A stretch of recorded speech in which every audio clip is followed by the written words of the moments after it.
یہ فرمایا عالم ربانی بنو۔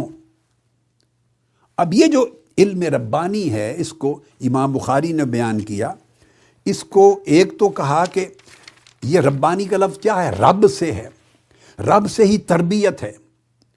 تو جو عالم ربانی ہو جاتا ہے وہ پھر تنگ دائروں سے نکل جاتا ہے، چونکہ وہ اس کو علم اللہ رب العزت کی بارگاہ ربوبیت کے فیض سے ملتا ہے، اور وہ ہے رب العالمین، الحمدللہ رب العالمین۔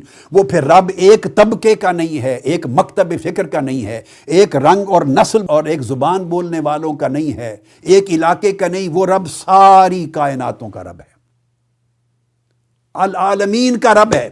لہذا اس میں ربوبیت کے فیض سے وسعت آ جاتی ہے، تضیق، تنگی نہیں رہتی، تحرج نہیں رہتا، توسع آ جاتی ہے، وسعت، فراوانی، خیر، امن، سلامتی، محبت، جوڑنا، اتصال آ جاتا ہے۔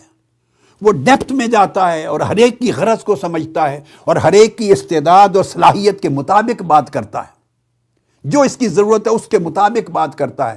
جواب میں کبھی فرق ہوگا مگر یہ معلوم نہیں کسی کو کہ یہ فرق کیوں ہے، وہ جس سے مخاطب ہے اس کی استعداد کے مطابق اس سے بات کر رہا ہے۔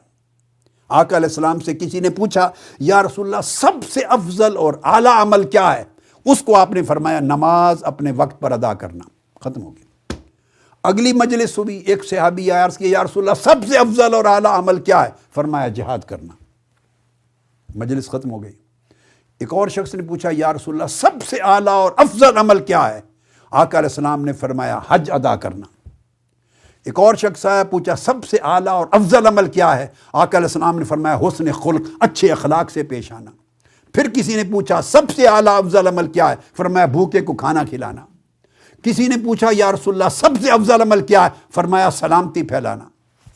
اب اگر محض عالم ہو اور ظاہری الفاظ پر تعین کرے اور فتووں پر جائے تو سارے جواب مختلف ہیں، سارے جواب مختلف ہیں، مگر جو عارف ہوتا ہے جب ربانی ہو جاتا ہے اس سے پوچھو یہ اختلاف کیوں ہے، یہ جوابات کا اختلاف کیوں ہے؟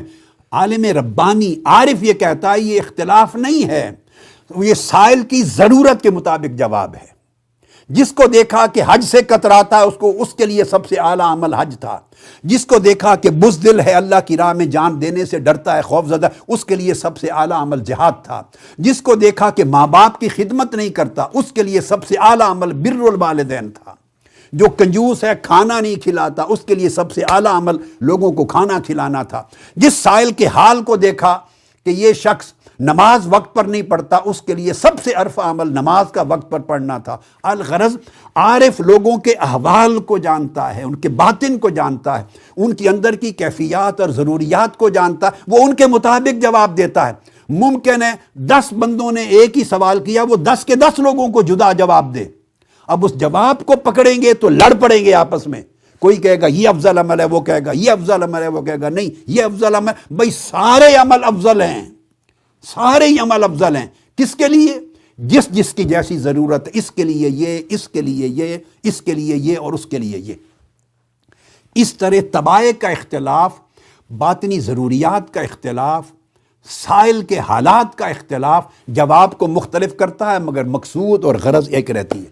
یہ فرق ہے محض عالم اور عارف میں۔ عارف ربانی ہوتا ہے، عارف ربانی ہوتا ہے، اور عالم وہ کتاب اور مدرسہ کا ہوتا ہے، بس اس کا غرض کتاب اور مدرسہ سے ہے۔ عالم خطاب الہی سے لیتا ہے، وہ اللہ رب العزت کی بارگاہ سے فیض لیتا ہے۔